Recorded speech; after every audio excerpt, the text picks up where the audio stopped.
friends, welcome to today's lesson here at Active Self-Protection. On today's Sunday gear review, I want to introduce you to the large size Wincent handgun bedside safe. Big Tech's Ordnance is my go-to source for accessories for all your defensive and competition firearms.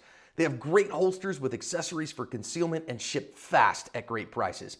I'm a proud customer and recommend them without hesitation. You might have seen here, I have been using the Wincent small size safe in my truck. I don't like leaving guns in cars, but if you have to, it's got to be in something secure to the vehicle, all that stuff. Here, what I have is what I am using at my bedside. I actually brought it out back here into the office to show you. I want to show you kind of why I use it and why it is kind of my choice. Number one, I think all firearms must maintain being unavailable and not having access if you have any unauthorized accessors in your home. That could be children, it could be adults with mental illness and a proclivity for danger to self or danger to others.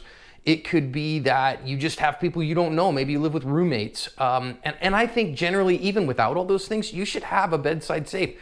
Keep your firearms secure from unauthorized access. I just think that's smart. Somebody breaks into your home, they are going to grab anything they can find and they're going to run off. So I think having something like this is a very, very good idea, and I think that you should have one. Now, why do I use this one? I'm not going to ruin my big reveal, but it's got one feature in it that I think is absolutely the reason that I love this one and why I use it all the time. Let me talk about the other stuff first.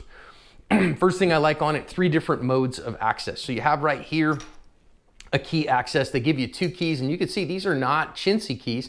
They're pretty significant. Now, obviously, you wouldn't put those inside this. You would take these keys, you would put them somewhere else that if you, God forbid, couldn't get in this any other way, if the batteries died, basically, you would have a foolproof and a mechanical means to get inside the safe. So that's the first way you can do that. Second way is via the numbers here. And then the third way that you can get in is via the biometrics. Now, I think that's something that's interesting here. I'm gonna have to kind of reach around to do that. But I like the Wincent biometrics. I think they work relatively quickly and they are relatively accurate and good. So I know some folks are gonna say, man, they're not reliable enough all the time. Well, that's why you have the 4 number 2, and you can program that to any number that you want and then get in there relatively quickly and go from there. So I do think the biometrics work pretty well. Again, I can just put my thumb on there and off she comes. And now what you can see here is I love kind of how this goes. So biometrics work well, they work relatively quickly.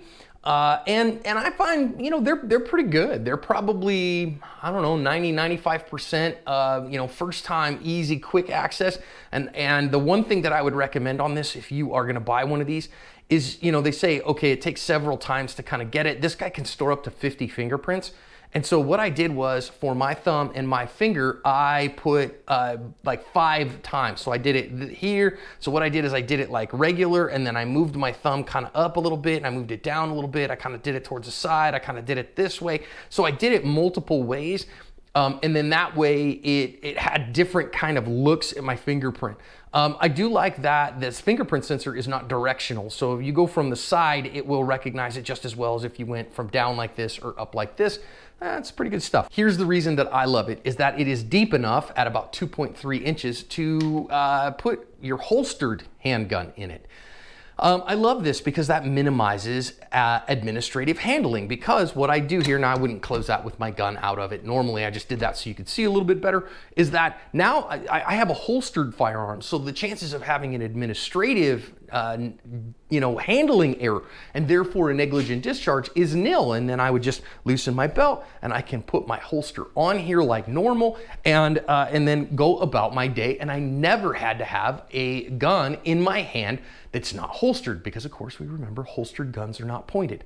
And now then when it's time to put the gun away, I can do that. And again, I do that pretty easily here.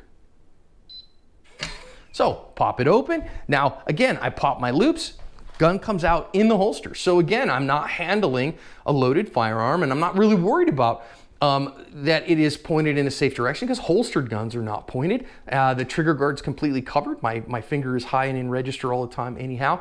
And it is being used to defend my home and my life still. So it should remain loaded as it is in home defense mode right now.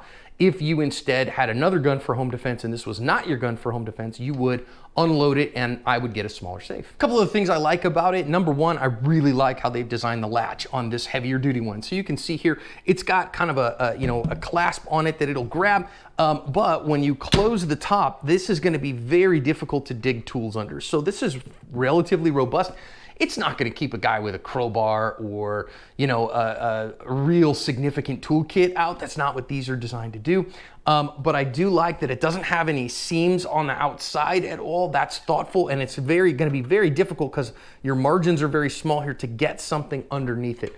I really like that. I think that is a good, useful design feature. Also has on the back here, if you want to mount this, you can either mount it to concrete, wood, whatever. If you wanted to mount it to your, your nightstand or something like that, you can do that, and they do include the hardware for you to do that if that's what you want to do. Now, if you go pick one of these up on their website, it's 180 bucks. That's not cheap, and I recognize that isn't cheap.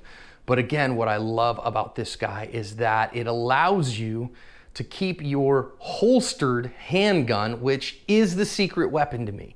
I really want to be able to take my holstered handgun out and be able to put it inside the safe without unholstering the gun if I can possibly do it. If you are an Enigma wearer, this is also big enough size. Now again, this is going to be a little bit harder to use from a home defense perspective, but all I do here is I tuck my Enigma, the belt release underneath, and then this whole guy actually goes in your Enigma. So you don't even have to take the gun out of the Enigma if you're an everyday Enigma wearer. I usually use mine for hiking and then shift to a belt mounted holster when I'm dressed, but some people don't. I also think there's a little thoughtful touch that it has a little LED light in it, so then that way you can kind of see what's going on inside. They also added this little foamy stuff. Now, I actually like that, yes, they added the foamy stuff, but they didn't actually secure it down. They actually left that if you want to do that. And I kind of like that, honestly, because if you needed just a little bit more depth or whatever, I'm not really worried about, not scratching up my home defense gun or whatever. So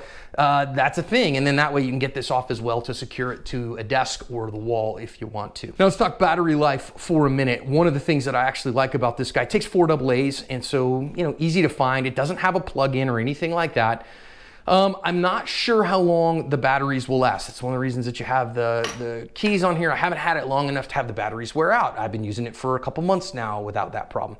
But when the batteries do get low, it will, when you open it, you see that kind of blue flash and it goes beep, beep, yep, I opened up, here you go. And then it will actually turn yellow, and all these lights will turn yellow, and it'll flash at you 5 times. Hey man, you got a low battery.